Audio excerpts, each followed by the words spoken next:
출애굽기 3장 1절부터 22절까지 다 찾으셨으면 낭독하도록 하겠습니다. 모세가 그 장인 미디안 제사장 이드로의 양무리를 치더니 그 무리를 광야 서편으로 인도하여 하나님의 산 호렙에 이르매 여호와의 사자가 떨기나무 불꽃 가운데서 그에게 나타나시니라. 그가 보니 떨기나무에 불이 붙었으나 사라지지 아니하는지라. 이에 가로되 내가 돌이켜 가서 이 큰 광경을 보리라. 떨기나무가 어찌하여 타지 아니하는고 하는 동시에 여호와께서 그가 보려고 돌이켜 오는 것을 보신지라. 하나님이 떨기나무 가운데서 그를 불러 가라사대 모세야 모세야 하시매 그가 가로되 내가 여기 있나이다. 하나님이 가라사대 이리로 가까이 하지 말라. 너의 선 곳은 거룩한 땅이니 내 발에서 신을 벗으라. 또 이르시되 나는 내 조상의 하나님이니 아브라함의 하나님, 이삭의 하나님, 야곱의 하나님이니라.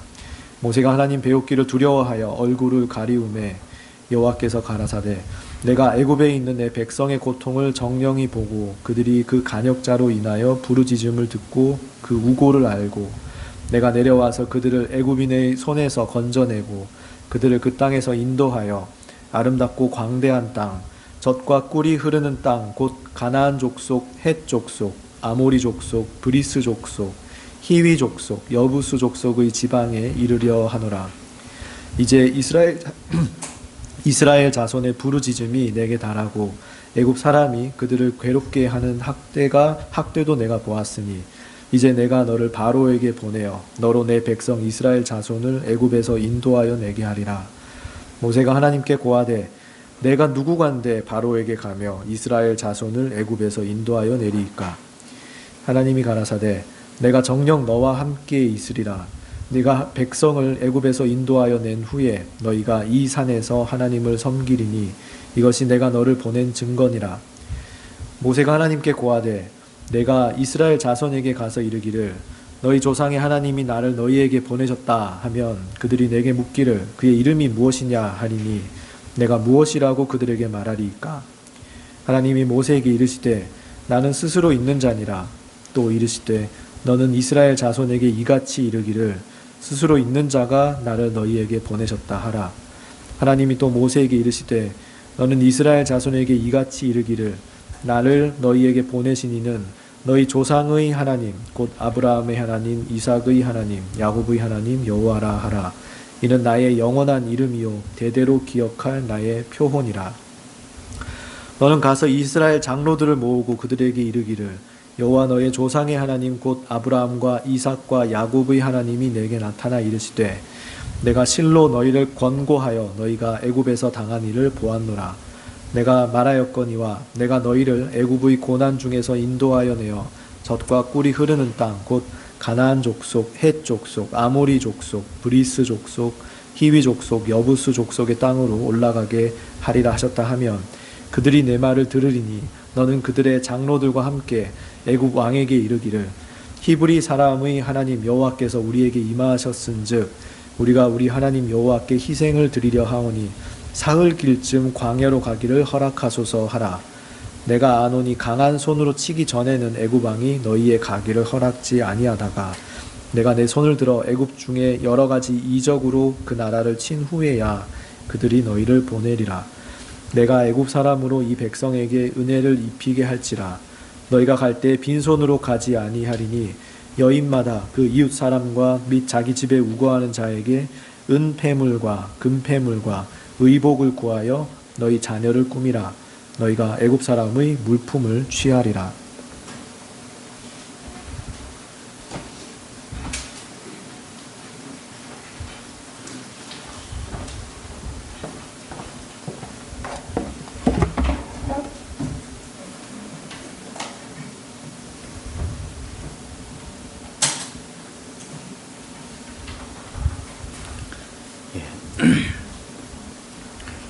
오늘 본문 1절에 보면 모세가 그의 장인 미디안 제사장 이드로의 양떼를 치더니 그 때가 그때를 광야 서쪽으로 인도하여 하나님의 산 호렙에 이르렀다. 이렇게 시작하고 있습니다.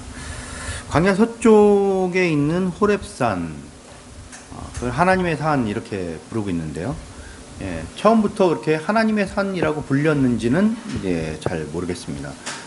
거기가 중요하다고 인식하게 하기 위해서 모세가 나중에 거기다가 이제 하나님의 산이라는 이름을 덧붙인 것은 아닌가 이렇게 생각이 되는데요. 아마도 모세가 그 장인 집에 살면서 그 양떼를 이제 치고 그런 양떼를 치면서 유목을 아마 하면서 이쪽 저쪽 지역을 돌아다녔겠죠. 그러면서 이제 호렙산 근처에 갔을 겁니다. 근데 2절, 3절은 어느 분이 좀 읽어주시죠? 여호와의 사자가 떨기나무 불꽃 가운데서 그에게 나타나시니라. 그가 보니 떨기나무의 불이 붙었으나 사람지 않는지라.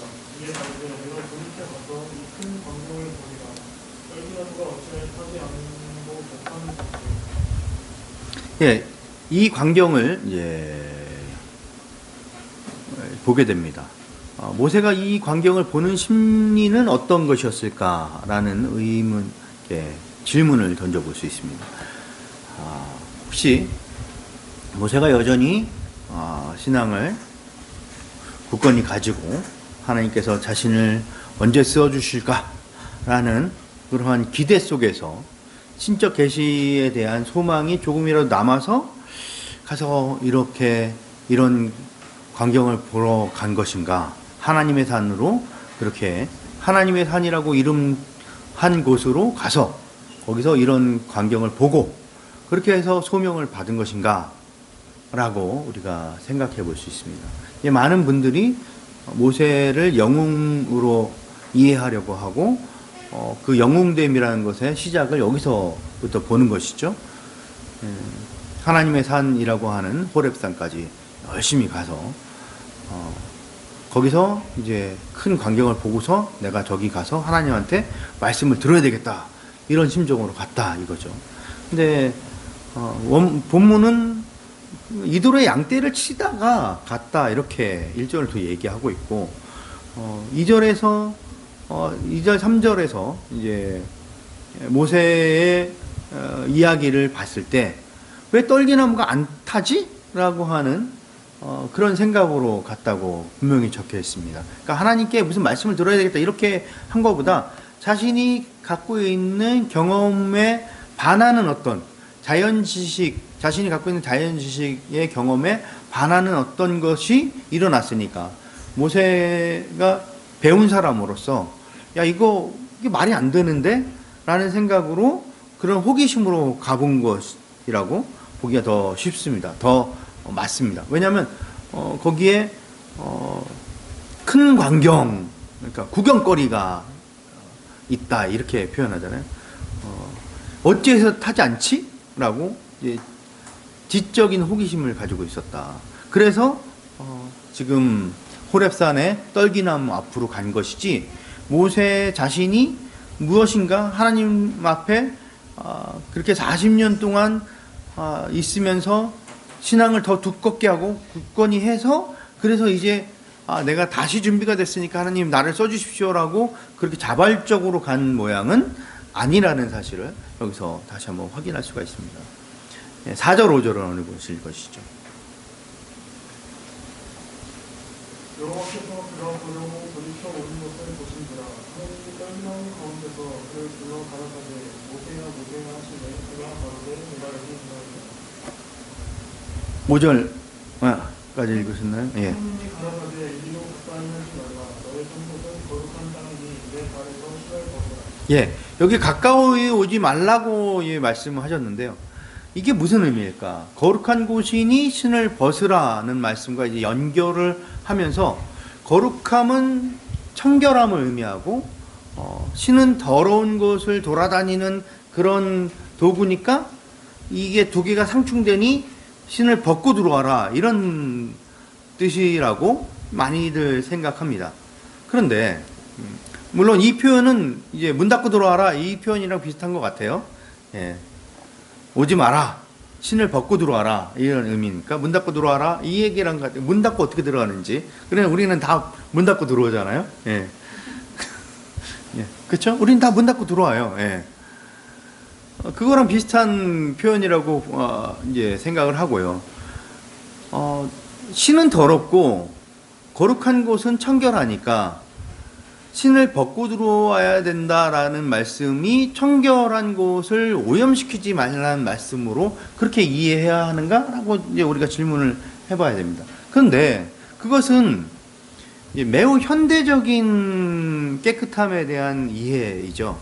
고대에 신발이라는 것이 이제 결국 샌들이나 뭐 가죽으로 이렇게 둘렀을 텐데 그것이 뭐 이렇게 대단히 그들의 발의 청결함을 유지하기 위한 도구라기보다는 그저 들로산으로 다녀야 되니까 그것이 발에 어떤 큰 상처를 입히거나 고통을 주지 않도록 하기 위한 그런 일종의 도구일 뿐이지 뭐 신발 신고 돌아다니는 거나 맨발로 돌아다니는 것 사이에 큰 청결함의 차이는 없었을 것이란 말입니다.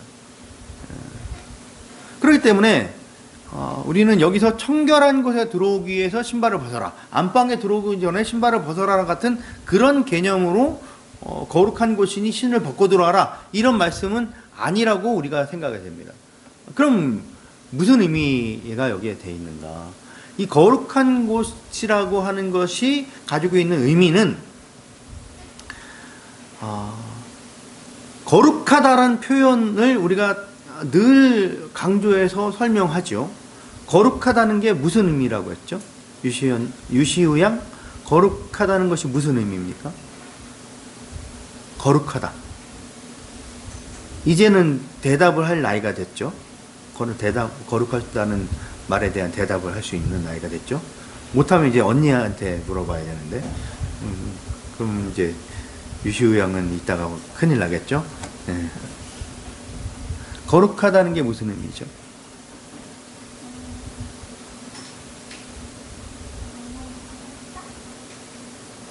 큰일이네요. 예. 큰일이네요. 예. 유시우 양이 혼나지 않도록 하기 위해서 언니에게 묻지 않겠습니다. 그러니까 거룩하다라는 말을 그러니까 여러분 머릿속에 딱 각인을 어떻게 시키면 되냐면 모두를 위해서 너 혼자 개고생해라. 이게 거룩하다는 겁니다.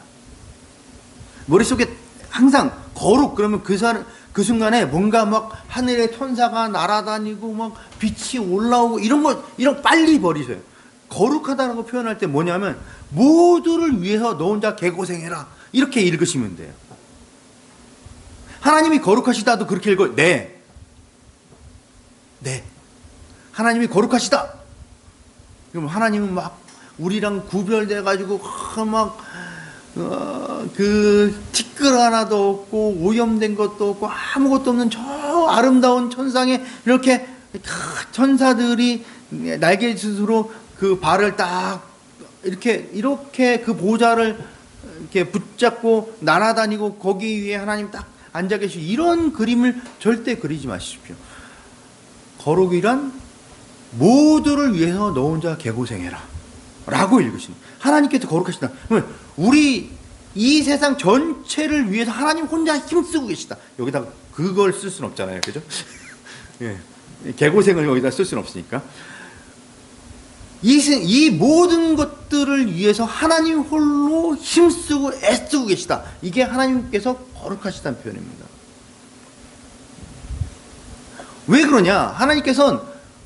하나님께서는 위대하고 유일하시고 전능하신 하나님이시죠. 근데 이 전능한 신이 자신 혼자 있으면 그냥 전능한 신입니다. 위대한 신입니다. 능력 있는 신입니다. 그러나 그건 거룩한 신은 아닙니다. 그 신은 그냥 거기에 있는 거예요. 전적인 타자로 거기에 그냥 존재하면 그분은 위대한 신이죠. 능력 있는 신이죠. 근데 이 능력 있는 신이 자신의 힘과 능력이라는 것을 어떤 대상을 위해서 애써 나가고 노력해 나가는 순간 이분은 거룩한 분이 되는 겁니다.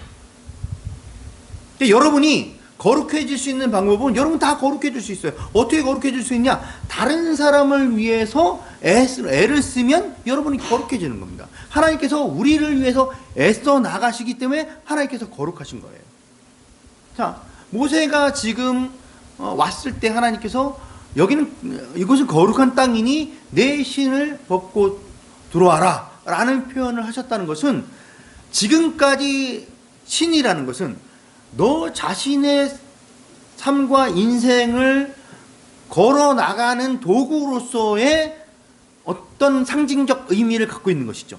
신을 신고 네가 네 마음대로 돌아다녔다면 그 너의 마음대로 돌아다니는 그 도구적인 신발의 신을 벗어버리고 이제 거룩한 영역으로 너 자신을 위해서 사는 삶 말고 모두를 위해서 애쓰는, 힘쓰는, 개고생하는 삶으로 들어오너라 라고 말씀하신 것이란 말이죠.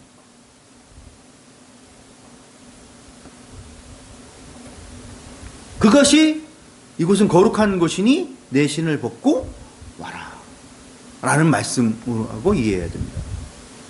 그러니까 그동안 모세는 자신의 인생을 살아온 거예요. 아니요, 40년 전에는 하나님을 위해서 힘썼잖아요. 아니요, 그것도 자신을 위해서 애쓴 하나의 과정일 뿐입니다. 지난번에 설명을 드렸지만 모세가 거기서 40년 전에 반역을 일으켜서 성공했다면 모세는 바로와 같은 존재가 되는 거예요. 모세가 거기서 성공했을 때 거기에 하나님 나라가 이루어지느냐? 아니요. 히브리인들의 왕국이 이루어지겠죠. 그리고 거기에 그 왕국의 왕은 모세가 되는 겁니다. 그럼 모세의 그 뛰어난 능력들은 다 고스란히 무엇을 하는 대로 가냐면 바로처럼 통치하는 쪽으로 그냥 몰려 들어갈 수밖에 없는 겁니다. 즉 그때 자기는 자기 민족을 위해서 힘쓰고 애쓰고 뛰쳐 나와서 목숨을 걸고 봉기를 한다고 했지만 그것조차도 하나님께서는 그것은 너 자신의 길을 걸어간 것이라는 거죠. 거룩한 길로 걸어간 것이 아니라는 말이에요. 그러니 이제 너 자신이 생각하고 너 자신이 가고자 하는 그 길로 가지 말고 그쪽으로 걸어가던 그 신발을 벗어버리고 이제 거룩한 길로, 진정으로 거룩한 역사의 방향으로 나가기 위해서 내 신을 벗고 거룩한 곳으로 들어와라 라는 말씀을 하셨단 말이죠. 여기에 대해서 모세가 이렇게 말합니다. 하나님 말하는 게 아니라 모세는 거기에 대해서 6절 하반절에 보면 모세가 하나님 뵙기를 두려워하여 얼굴을 가리매 라고 되어 있습니다. 여기서 모세의 얼굴 가리는 모습에 대해서 하나님을 두려워해서 얼굴을 가렸다고 하니까 모세가 뭔가 겸손하게 하나님 앞에 하나님께 순복하는 태도를 보인 것처럼 생각하려는 분들도 있어요. 그런데 이 고개를 두려워서 고개를 숙이는 이 장면은 어디선가 본 듯한 느낌을 줍니다. 그것은 창세기 3장 10절인데요. 제가 읽겠습니다. 이르되 내가 동산에서 하나님의 소리를 듣고 내가 벗었으므로 두려워하여 숨었나이다. 이게 누구 말이죠? 이게 아담의 대답입니다. 하나님이 나타나시니까 기쁘게 하나님을 맞이한 것이 아니라 두려워서 숨고 두려워서 고개를 쳐들지 못하는 거예요. 그게 지금 모세의 심정이고 모세의 마음 가운데 있는 겁니다. 이 아담의 이 말을 적어놓은 사람이 모세란 말이에요. 모세도 동일한 심정을 지금 갖고 있는 겁니다. 모세도 지금 아담처럼 하나님을 뵙는 것이 반갑지 않습니다. 그는 이제 왜 반갑지 않은지, 어떻게 반갑지 않은지, 반갑지 않은 걸 표시하는지는 이제 뒤에서 계속 보게 되는데요. 어느 분이 7절부터 10절까지를 좀 읽어주시죠. 7절부터 10절. 여호와께서 가라사대 내가 애굽에 있는 내 백성의 고통을 장면히 보고 그들이 그 간역자로 인하여 부르짖음을 듣고 그 의도를 알고 내가 내려와서 그들을 애굽인의 손에서 건져내고 그들을 그 땅에서 인도하여 아름답고 광대한 땅 흙과 푸르는 땅 곧 가나안 족속, 헷 족속, 아몬 족속, 그리스 족속, 히위 족속, 여부스 족속의 지방에 이르려 하노라. 이제 이스라엘 자신의 부르짖음이 내게 달하고 애굽 사람이 그들을 괴롭게 하는 학대를 내가 보았으니 이제 내가 너를 바로에게 보내서 너로 내 백성 이스라엘 자손을 애굽에서 인도하여 내게 하리라. 예, 하나님께서 보고 듣고 알고 내려가서 내 백성을 구원하고 인도하겠다 이렇게 말씀하시는 겁니다. 그러니까 역사 안에 당신이 직접 개입을 해 나가시겠다 이렇게 하시는 거예요. 이게 거룩한 하나님이 되시는 거라고 말씀을 드렸습니다. 하나님의 거룩함이 이렇게 나타나는 겁니다. 당신이 홀로 독야청청하게 계실 수 있는 분이며 그것으로 충분히 무엇인가를 더하지 않으셔도 되는 분인데도 불구하고 그 자리를 벗어나서 내려와서 인간의 역사 안에 당신이 개입하시겠다는 거와는 굉장히 은혜로운 말씀을 주고 계시는 거예요.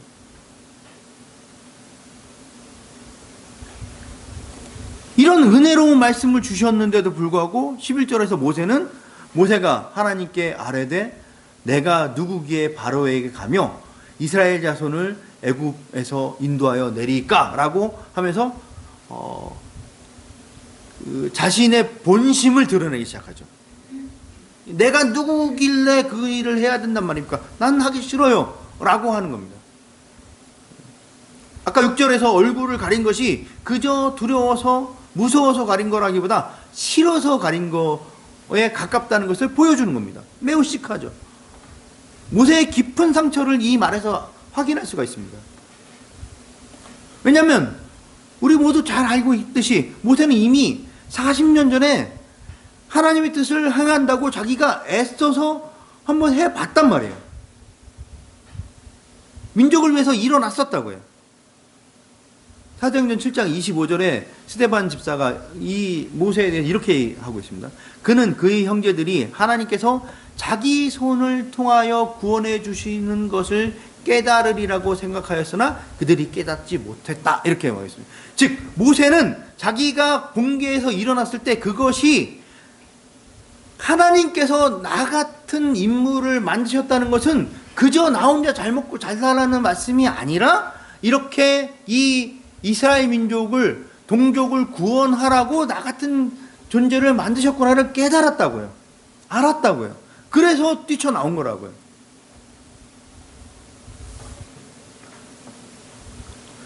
그래서 이스라엘 민족을 목숨을 걸고 구원하려고 나름대로 전략을 짜고 좌우를 살폈다고 하는 것은 그저 누구 없나 이 정도가 아니라 모든 여건과 환경과 조건을 확인하고 그러고서 내가 이렇게 치고 나가면 이스라엘 민족들이 자신을 알아보고 깨닫고 자신 쪽에 규합해서 그래서 본기를 해나갈 수 있으라는 그런 나름대로의 전략과 전술을 충분히 짠 거예요. 왕궁에서 그런 거나 공부하는 거지 뭐 다른 거 공부하겠어요. 그런 거 공부해서 자기가 리더로서 딱 장악을 하고 그러고선 애굽의 바로와 맞서서 이스라엘 민족을 구원해야 되겠다 이렇게 해 나갔는데 그때 하나님께서 안 도와주신 거죠. 하나님께서 그때 침묵하신 거예요. 도무지 납득이 안 되는 겁니다. 아니 나 같은 인물을 만드신 이유가 이스라엘 민족을 구원하라고 만드신 것 같은데 아니 만드셨는데 자기가 생각할 때 이게 한치의 오차도 없는 거예요. 분명히 그럴 거란 말이에요. 다른 이유가 없잖아요. 그런 인물을 왜 갑자기 나일강에서 빠져 죽지 않고 살아나서 그것도 바로의 딸 공주에게 구원을 받게 하고 그리고 왕궁에 가서 그 모든 지식을 습득하고 훈련되게 해서 이 앞에 세웠냐고요.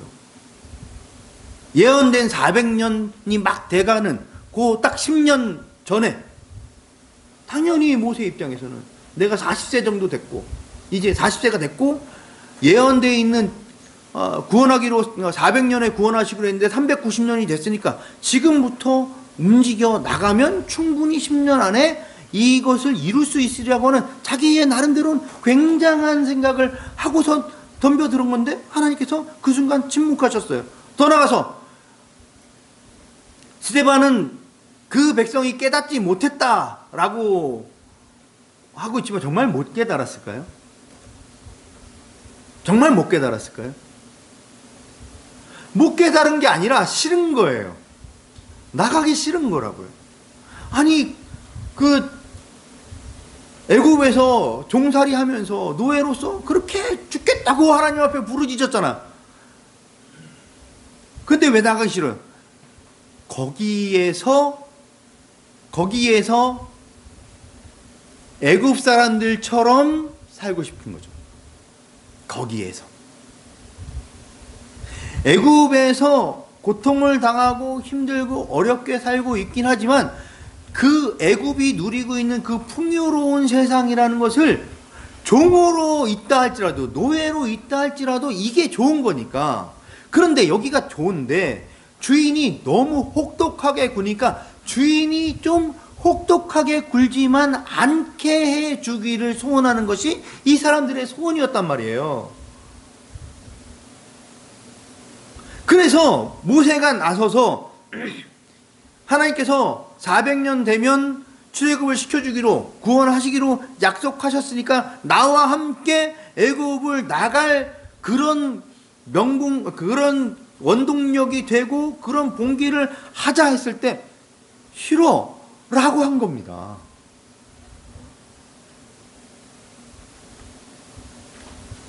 이러니 모세의 입장에서 얼마나 원망과 분노가 가득하겠어요.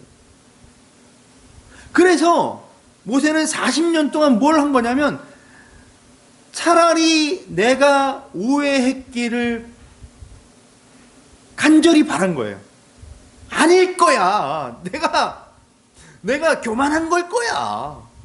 하나님이 나 같은 걸 그렇게 쓰실 리가 없는데 내가 괜히 내가 어떻게 우연히 맞게 된 그런 우연히 이루어진 나의 복을 내가 내 발로 뻥 차고 이 고생이지 라는 생각 속에서 자기를 자꾸 쇠뇌를 시켜왔겠죠. 내가 그때 어리석은 거였어. 그거 왜 내가 그런 오해를 했을까? 그 40년 동안 계속 그걸 한 거예요. 얼마나 힘들었겠습니까?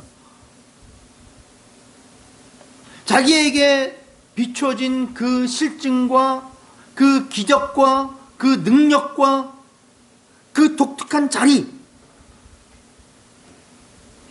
이 모든 것을 봤을 때 분명히 이건 하나님의 뜻인데, 그래서 하나님 앞에 나서서 기도하는 마음으로 그렇게 나섰는데 하나님께서 침묵하시고 이스라엘 백성들이 안 따라줌으로 말미암아 자기 혼자 바보 돼서 자기 혼자 도망온 거예요. 뭐 그룹이라도 이끌고 도망가지도 못했어요. 다윗은 사울에게 쫓길 때 그래도 자기를 따르는 용사들이랑 같이 움직였다고요. 뭐 200명, 300명 막 이런 식으로 같이 움직였어요. 목숨을 걸고 따라다니는 사람도 있었다고요. 근데 모세는 호를 단신으로 도망와야만 했었다고요. 그래서 겨우겨우 양치기에 머무르면서 양치기로 살면서 아유 그래 세상 복잡한 거 다 필요 없고 그냥 양이나 치고 일생 살며 가면 되지, 그런 심정으로 마음 편안하게 지금 40년을 채웠는데 갑자기 하나님께서 와서 도로 가라고요? 도무지 받아들일 수가 없는 거예요. 여러분 같으면 받아들이겠습니까? 믿음이 좋으시군요. 그래서 끝없이 저항하는 겁니다. 안 가겠다고 끝까지 버티는 겁니다. 그게 지금 내가 누구기에 갑니까? 라는 말 속에 담긴 의미입니다. 여기에 대해서 하나님께서 뭐 이런 놈이 다 있어 라고 하지 않으시고 이걸 타일러 가시는데 참 놀라운 은혜가 있는 겁니다. 위대함이 있는 겁니다. 12절을 어느 분이 읽어주시죠.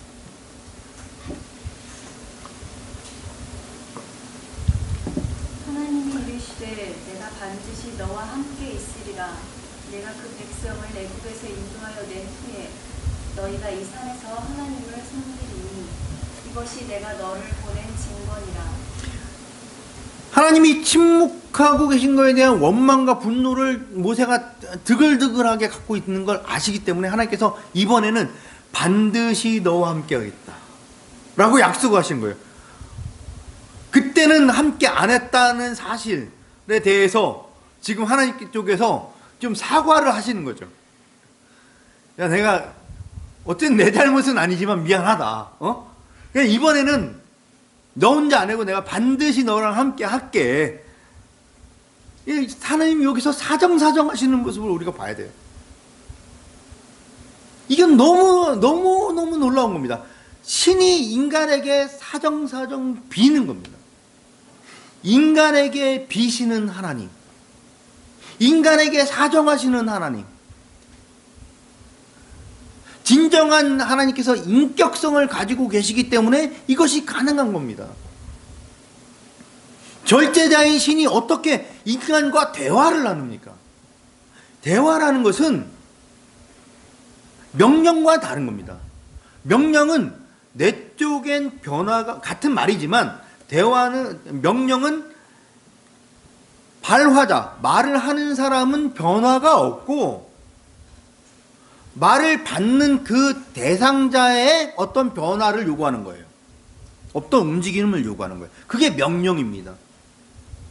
근데 대화는 어떤 거냐면 말을 하는 사람과 말을 하는 사람이 만나는 거죠. 양쪽이 둘 다 말을 하는 사람들이란 말이에요. 말을 하는 인격자란 말이에요. 그렇기 때문에 대화는 말을 하는 사람 그 자신도 변화의 가능성을 가져야 대화가 되는 겁니다. 자녀들이 부모랑 대화 잘 안 하거든요. 왜 그래요? 왜 그래요? 그건 대화가 아니라 명령이기 때문에 그렇죠. 그래서 그 명령을 거부하기 위해서 대화를 안 하는 겁니다. 부인과 남편도 마찬가지죠. 대화 잘 안 하죠. 왜? 네가 내 말을 들어줘야 되는데, 그러니까 대화 안 하는 겁니다. 대화란 변화의 가능성을 가지고 있어야 가는 겁니다. 내가 이런 말을 하고 있지만 너의 말을 들어보고 나도 변할 수 있다고 하는 것이 대화입니다.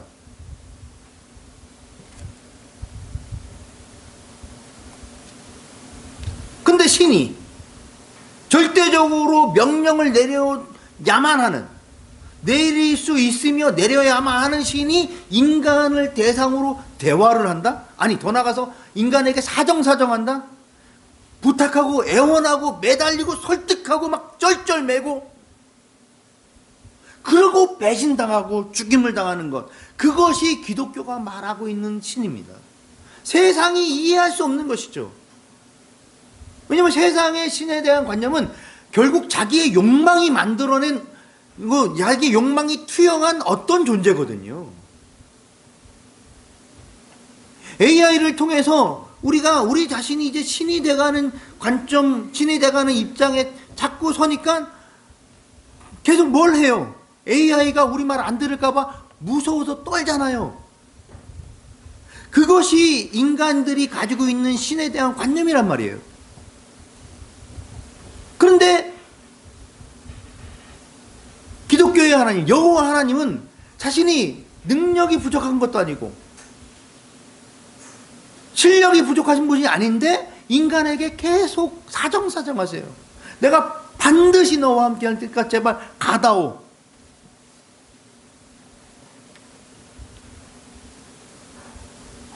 성경 안에 하나님은 분노를 하세요. 네가 어떻게 그럴 수 있느냐라고 분노하세요. 그런 다음에 그 분노로 이 때려 죽일 놈들 죽어라가 아니라 이 나쁜 놈들아 돌아와라 란 말이에요. 이 나쁜 놈들아 돌아와라. 하나님은 그래서 질투하는 하나님이래요. 자, 질투하는 하나님, 이게 언어 도단이에요. 신이 어떻게 질투를 해요?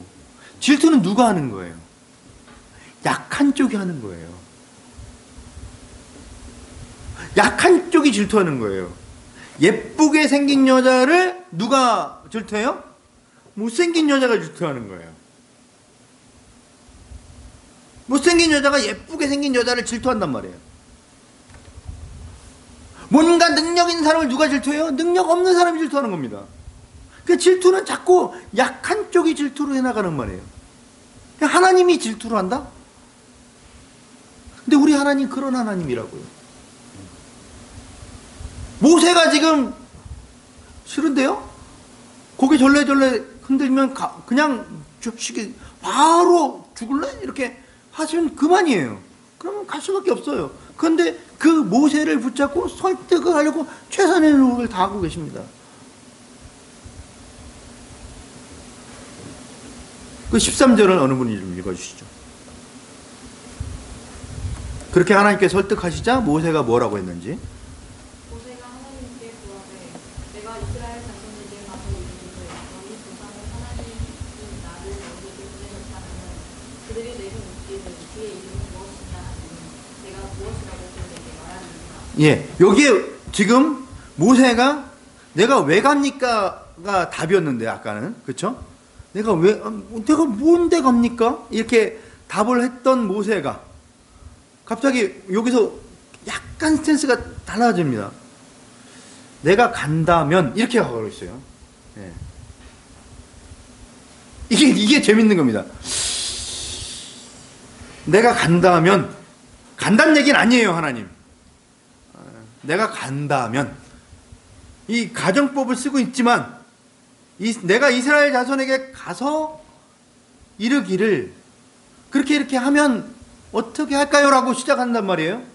이게 하나님의 설득이 먹힌 겁니다. 이게 하나님의 설득이 먹힌 거예요.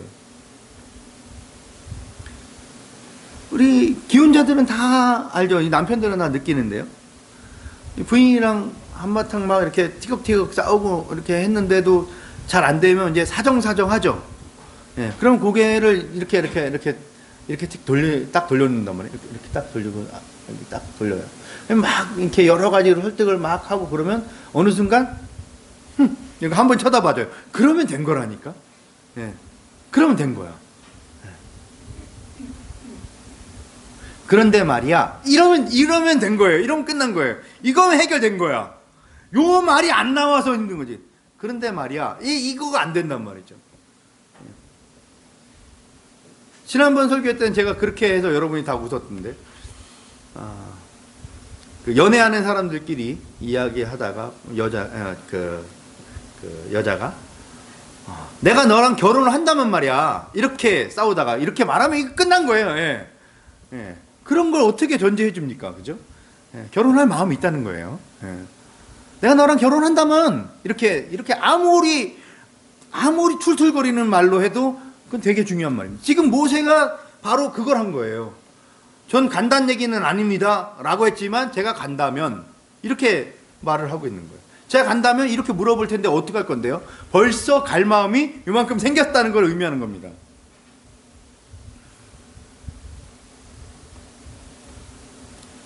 하나님께서는 당신이 침묵하셨던 것에 대해서 일종의 사과를 하셨고 그 사과를 하시고 앞으로 반드시 함께 하겠다고 하는 그런 답을 모세에게 주신 겁니다.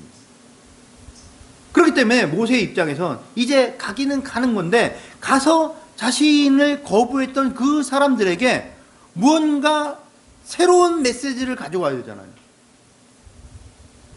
그 전에 40년 전에 동일하게 여호와 하나님을 위하여 이스라엘 민족의 신의 그 약속을 믿는 믿음으로 그렇게 시작했는데 그때 거부했던 사람들이 이제 와서 새롭게 간다고 받아들일 리가 없으니 이제 새로운 이야기를 해 주셔야 됩니다. 새로운 메시지, 새로운 관계를 새로 설정해 주셔야 그걸 가지고 한번 가보기라도 하죠 라고 질문하는 것이 그것이 당신의 이름이 무엇입니까?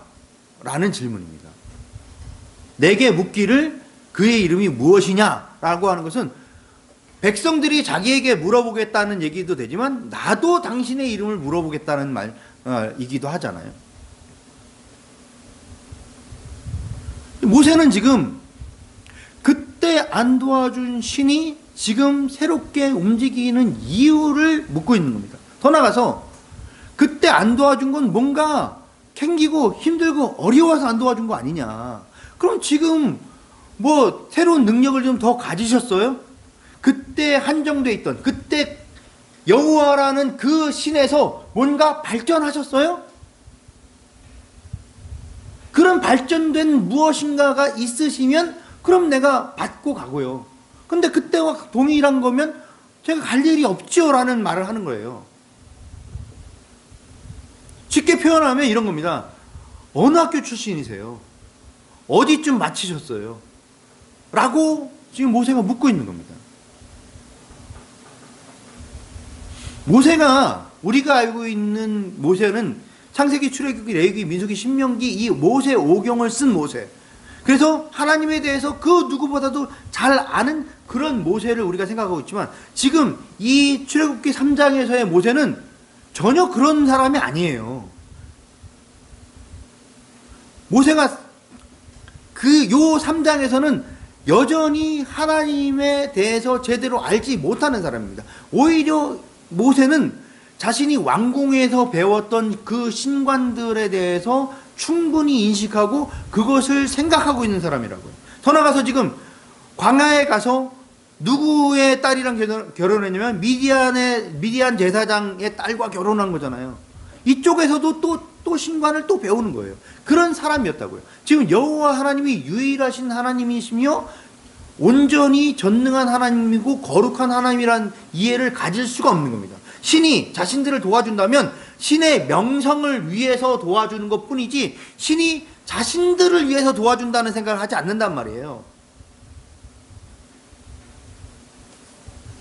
그런 수준에 있는 모세이기 때문에 지금 하나님에 대해서 하나님 족보 좀 내보여주세요. 어느 수준에 있는 신이길래 지금 바로라고 하는 저 거대한 신들이 뒷배를 봐주고 있는 바로와 애굽에서 이스라엘 민족 그 힘없고 노예인 이스라엘 민족을 건져낼 수 있단 말입니까? 도무지 못 믿겠으니까 그때 힘이 없어서 안 도와준 거 제가 아는데 이제 그때는 그때고 지금 뭐 가자니까 그럼 좋습니다. 지금 어느 정도 능력을 키워 오셨어요? 좀 알려주세요 라는 질문입니다. 이것이 하나님께 이름을 묻는 거예요. 깜냥이 되십니까?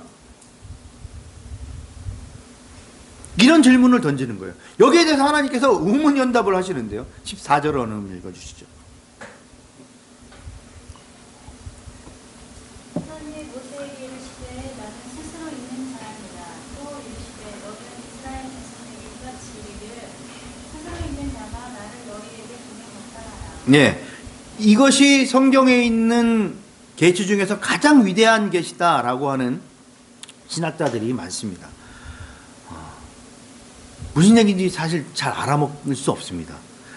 여기에 대해서 무수히 많은 논문이 나왔지만 그것에 대해서 확정적으로 답을 할 수 있는 그런 신학자도 없는 가운데 있습니다. 스스로 있는 자다. 그런데 이 질문을 이 대답을 해주셨을 때 모세는 과연 알아들었을까? 모세가 던진 질문은 뭐라고요? 어느 학교 나오셨어요? 어느 정도 지금 능력을 키우고 다시 오신 거예요? 라는 질문을 던진 거라고 했죠. 근데 여기다 대해서 하나님께서는 야 나는 나를 가르치고 평가할 학교가 없어 라고 대답을 하신 거예요. 그렇게 느껴진단 말이에요. 모세 입장에서 야 독고다이다 이렇게 그 모세 입장이 황당한 거예요.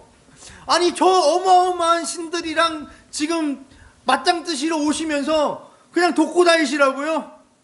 아니 가셔서 협상이라도 좀 하시려면 어느 학교 좀 나오시고 어느 정도 능력이 있어가지고 이거 가지고선 야 서로 치고받고 싸우면 우리 다 개고생이니까 야 내가 원하는 거 요거니까 너네 다 달라는 것도 아니고 요만큼만 주면 나 떼가서 살림 차릴게 그냥 협상 좀 하자. 이 정도는 되셔야 되잖아요. 요 정도는 되셔야 가서 말이라도 붙여보죠 라고 질문을 했는데 이 하나님께서는 난 스스로 있는 자다. 이렇게 우문현답을 줘버리신 거예요. 그래서 모세가 나중에 4장 1절에 이렇게 대답합니다. 여기에 대한 대답을 하나님께서 스스로 있는 자다라고 하는 거에 대한 대답을 모세가 대답하여 이르되 그러나 그들이 나를 믿지 아니하며 내 말을 듣지 아니하고 이르기를 여호와께서 내게 나타나지 아니하셨다 하리이다 라고 해서 자기를 백성들이 안 믿을 거라고 말하는 거예요. 이것은 백성들이 자기를 안 믿을 거라는 얘기가 아니라 자기도 안 믿는다는 얘기예요. 아니 그런 거 가지고선 지금 바로 앞에 나가는 건 제가 무슨 머리에 구멍 났습니까? 저 안 합니다. 이렇게 말하고 있는 거라고요. 15절부터 22절까지 그냥 꿈 같은 장밋빛 이야기로 그냥 하나님께서 이렇게 구원을 해주시겠다. 거기에 뭐 살고 있는 족속들을 다 내쫓고 거기를 너희에게 주겠다. 아니 그런 말씀 하지 마시고 그런 장밋빛 예 좋습니다. 그거 PT 좋아요. 좋은데 그걸 어떻게 할 건지를 설명해 달라니까요, 하나님. 아, 제 질문을 이해를 못 하셨어요? 지금 모세가 그러는 겁니다. 하나님 그거 말고요. 군대는 어디서 끌고 올 거고요. 무기는 어디서 제공 받으실 거고요. 어디서부터 어떻게 쳐나가고 이런 전략을 저에게 주셔야죠. 그냥 떼똥 난 스스로 있는 자다 이렇게 한마디 던져놓으면 저보고 가라면 뭐 장밋빛 그림을 그려주면 제가 뭐 어린애입니까? 저 어린애 아니에요. 저 현실적인 사람이라고요. 이게 모세의 심정이고 여러분의 심정이잖아요. 여러분의 심정. 여러분 하나님 거기까지밖에 안 믿잖아요. 현실적으로 안 되는 걸 그걸 믿고 나가라고요? 그렇게 못하겠습니다. 아니 저는 믿는다 치죠. 저는 예수 믿으니까 믿는 치인데 사람들이 그걸 믿겠냐고요. 하나님 참 하나님 답답하시네. 이게 지금 모세가 하고 있는 대답이며 저와 여러분 마음속에 있는 대답이에요.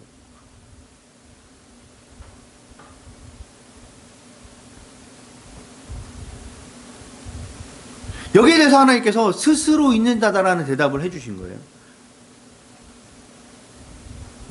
에흐에 아세르 에흐에라고 하는 뭐 복잡합니다. 복잡한데 이건 나는 나다. 나는 나 스스로 있는 자다. 이런 표현이에요. 이게 무슨 말일까? 이게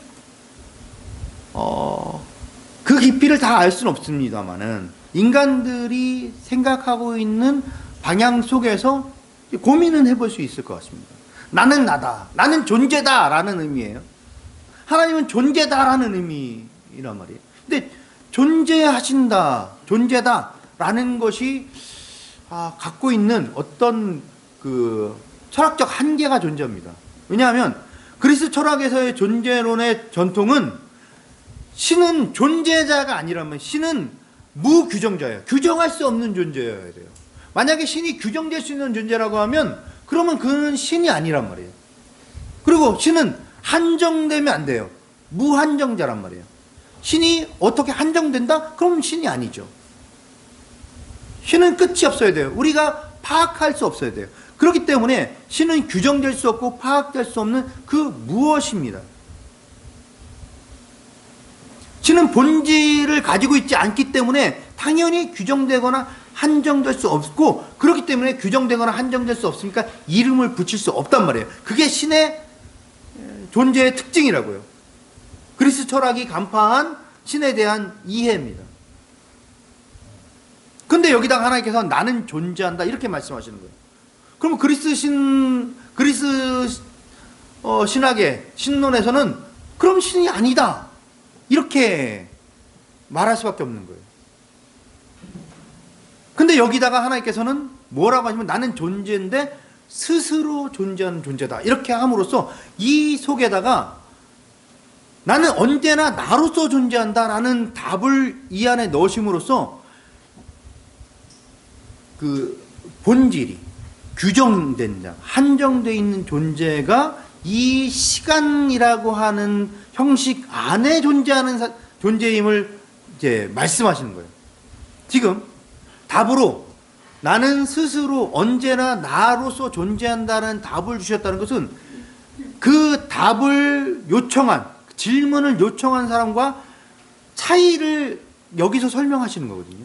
즉 모세에게 너는 시간 안에 있는 존재이지만 나는 시간 밖에 있는 존재로서, 시간을 초월한 존재로서 존재한다라고 말씀하심으로써 이 세상 속에서 존재는 언제나 시간과 공간이라는 형식 안에 있는 그런 것인데, 그 시간을 완전히 초월한 존재로서의 자신을 말씀하심으로써 존재하긴 존재하는데 너희가 생각하는 그런 존재로 존재하는 것은 아니다라는 대답을 여기서 해주신 거라고요.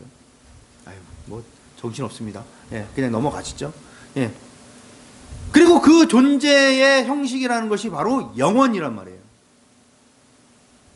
왜 이렇게 인간이 이해할 수 없는 그런, 규정될 수도 없고 한정될 수도 없는 그분이 당신에게 이름을 만들어서 이름을 부여해 주셨느냐? 바로 거룩하시기 위해서 그럽니다. 당신의 이름이 이 땅의 백성들에게 알려지게 하시기 위해서입니다. 그리스 철학이 이야기하는 그 지성주의적인 존재론에 머물거나, 아니면 아테네에서 바울이 봤던 알지 못하는 신에게라고 하는 그런 신비주의적인 신앙으로 그렇게 신관념에 빠져들지 않도록 당신의 이름을 부여해 주셔서 이 속에서 너희와 존재론적으로 같지 않은 존재이지만, 시간을 초월한 존재이지만, 그러나 내가 이 세상 안에, 이 시간 안에다가 나를 규정할 수 있는 어떤 이름을 부여해 주니 너네는 그 이름을 부여잡고 나와 함께 하자 라는 것이 이 이름을 허락하신, 이 이름을 알려주신 의미와 뜻이란 말이죠. 이름이라는 건 굉장히 중요합니다. 이름을 부르고 이름을 부름 받는 것은, 그것은 하나로 엮인다는 걸 의미하는 겁니다. 무엇인가 연결되어 있고 엮여 있는 공동체성이고 그 공동체의 일부가 되었음을 말하는 거예요. 그것이 이름을 부르고 이름을 부름 받는 겁니다. 이스라엘 백성들에게 하나님께서 당신의 이름을 부여해 줌으로써 이제 이스라엘 백성들은 하나님과 함께하는 그런 존재가 되는 겁니다. 하나님은 이스라엘 백성의 역사에 동참하시는 결심을 이 자리에서 하시는 거예요. 나는 스스로 있는 자라고 이름을 밝혀주심으로 말미암아 그동안 이스라엘 민족과 자신 사이에 떨어져 있던 간격을 좁히시는 거예요. 그 사실을 더 명확하게 알려주시기 위해서 15절을 말씀하시는 겁니다. 15절 어느 분이 읽어주시죠. 하나님이 또 모세에게 이르시되 너희 이스라엘 자손에게 이같이 이르기를 나를 너희에게 보내신 이는 너희 조상의 하나님 곧 아브라함의 하나님 이삭의 하나님 야곱의 하나님 여호와라 하라.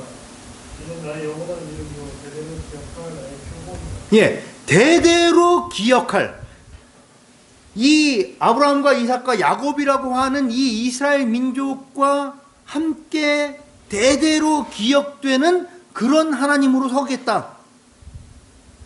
하나님께서 어떤 특정한 역사 속에 당신을 묶으시는 거예요. 이스라엘이라고 하는 역사 속에다 당신을 묶기로 하시는 겁니다. 연결되어 있는 거예요.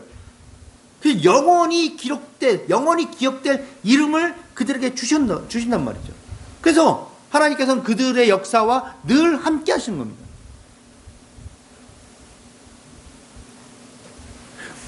하나님께서 우리의 역사, 우리의 인생의 역사에 하나님 자신을 묶으시는 겁니다. 규정될 수도 없고 한정될 수도 없는 그 무한하신 하나님이 이 세상 안에 들어오시는 그런 어떤 결단을 하시는 거예요. 어떤 절대적 행위를 하시는 거예요. 그게 이름을 부여해 주시는 겁니다. 그렇기 때문에 이렇게 이름을 부여해 주셔서 우리가 그 이름을 부를 수 있는 이 관계가 곧 하나님과 우리가 묶여 있음을 의미하는 것이라고 합니다. 예수 그리스도마저도 결국 이 하나님께서 당신을 묶으시기 위한, 하나님께서 이스라엘 백성들을 선택하시고, 그러니까 인간을 만드시고 이스라엘 백성을 선택하시고 묶으셨음에도 불구하고 자꾸 도망가고 있는 그들을 더 못 도망가게 하기 위한 하나님 쪽에서의 방편이란 말이죠. 하나님 쪽에서의 열심이란 말이죠.